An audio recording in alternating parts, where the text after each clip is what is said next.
Wanasema kizuri hujiuza na kibaya hujitembeza.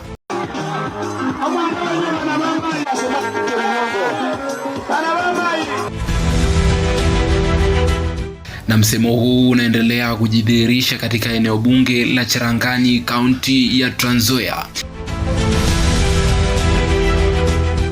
ambako mbunge Patrick Simiyu anaendelea kuacha alama ya maendeleo kupitia vitendo, si maneno. Tangu achaguliwe, Mheshimiwa Simiyu amekuwa akionyesha wazi sababu iliyowafanya wananchi kumpa dhamana ya kuwa mbunge wao. Wengi nazidi elimu ya wajumbe wengi.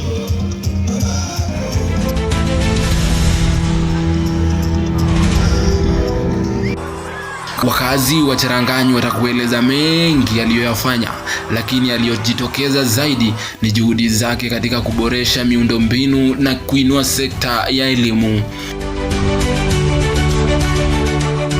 Katika sekta ya barabara, urekebishaji umefanyika katika sehemu mbalimbali za eneo bunge hili, hatua iliyorahisisha usafiri na kuchochea shughuli za kiuchumi.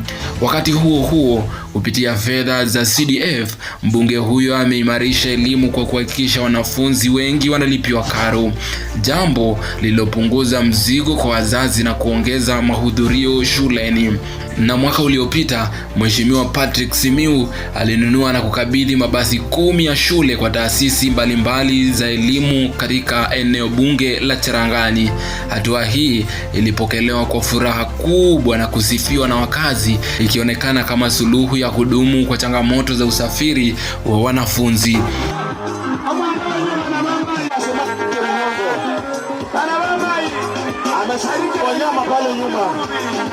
Lakini juhudi hizi hazikuishia hapo.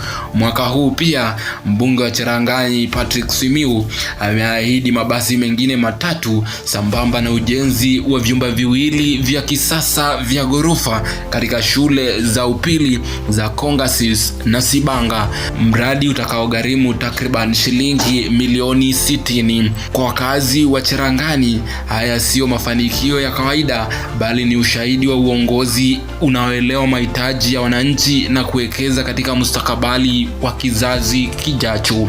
Kutoka kaunti ya Trans Nzoia, jina langu ni Ronald Wafula.